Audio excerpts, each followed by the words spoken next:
It's an initiative of the Ministry of Foreign Affairs and Diaspora, who have been very, very active in making sure that the diaspora is comfortable. Well, some of the challenges we have experienced, number one, is walk-ins. A lot of people walked in without appointments. These services will be digitized. Well, some of the challenges we have experienced, number one, is walk-ins. A lot of people walked in without appointments. Well, you're dealing with guys well, in America. well, Nyaya House in America, yeah? But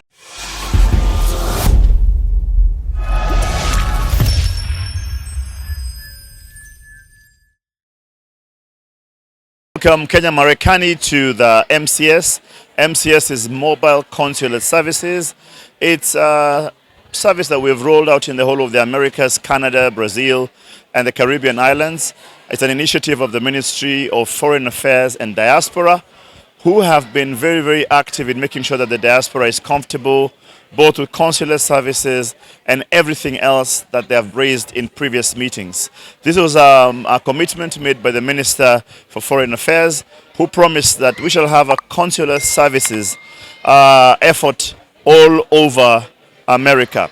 It was followed up by our PS, Madam Jogo, who was able to roll it out and give us specific routes. We have 3 routes happening right now. We have a Canada route, we have a Seattle route, and then we also have one in Boston, which is going up on the other side. And it shall run for the next 1 month, trying to bring consular services closer to the people and trying to make sure that these people you see here get the services they need and within the close proximity.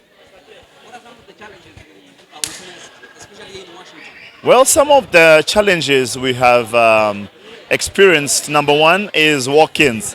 A lot of people walked in without appointments, and thereby it caused a very, very big traffic slaughter because people were here as early as 6 in the morning, and yet we were opening the gates at 8. So by the time we took time to sort out the people and the issue that they had, it was already 9 o'clock, moving on into the day.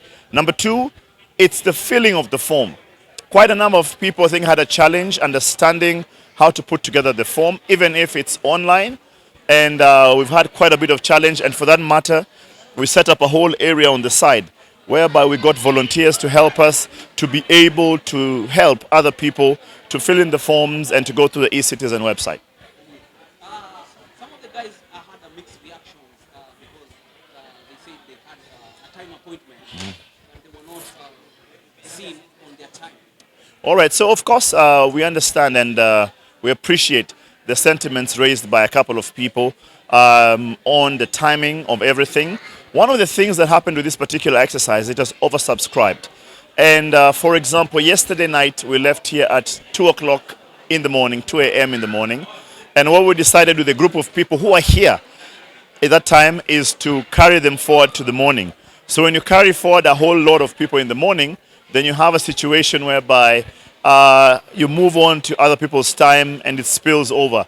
But we've tried and we opened up 2 stations right now, and the 2 stations are trying to clear out the backlog that is being experienced right here. Absolutely.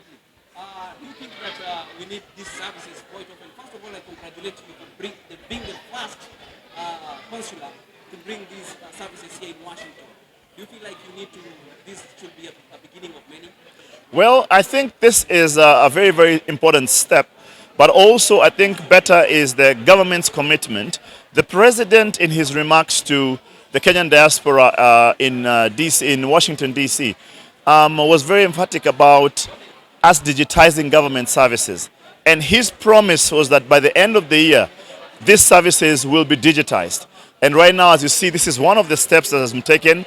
Step number 2 is making sure that all government services are digitized and the payments are online, which is happening right now. Over 5,000 have been put online.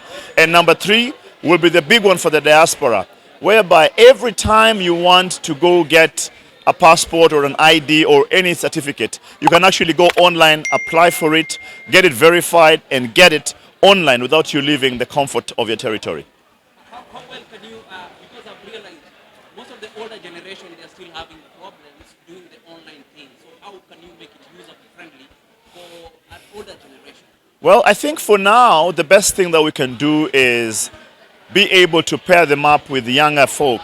Because some of these things, even if it's on a phone, for example, some of the old folk who are here, the whole documentation was done for them by somebody else. So for them not being able to do it, and you know very well, technology doesn't matter about age. We have young people who are not savvy, and we have very old people who are very tech savvy. So I think part of this process will be time, and time will solve a lot of those things.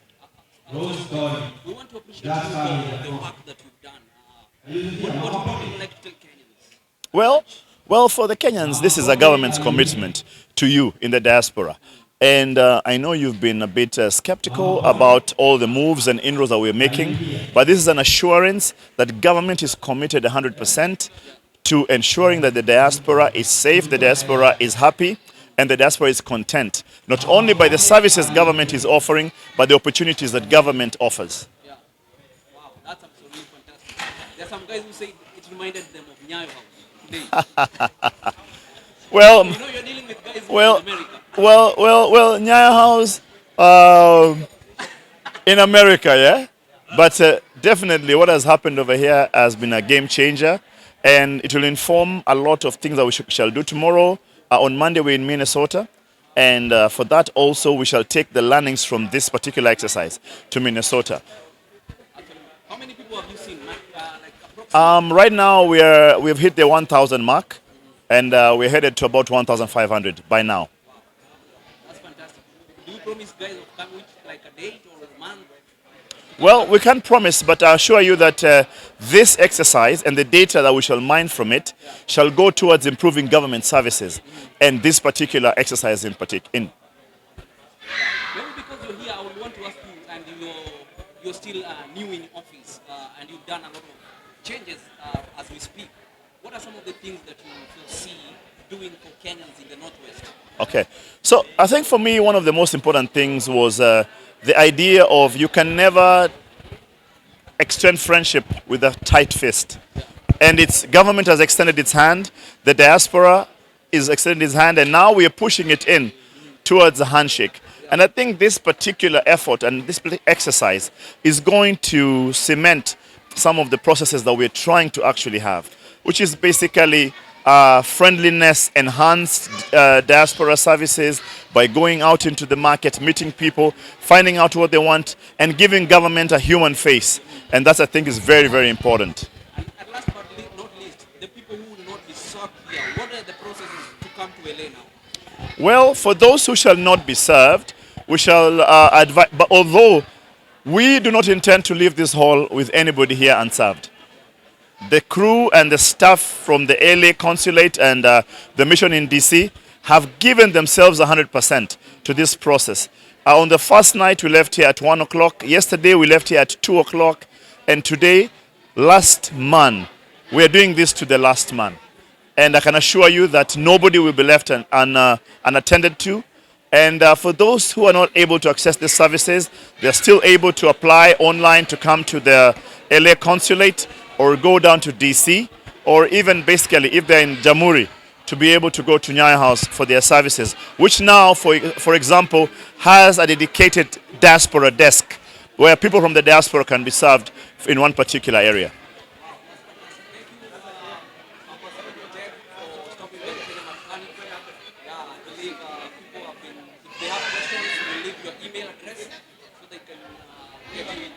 Thank you. For any questions or any inquiries, take this email address, ask@kenyaconsulateLA.com. Ask@kenyaconsulateLA.com. Thank you. Thank you.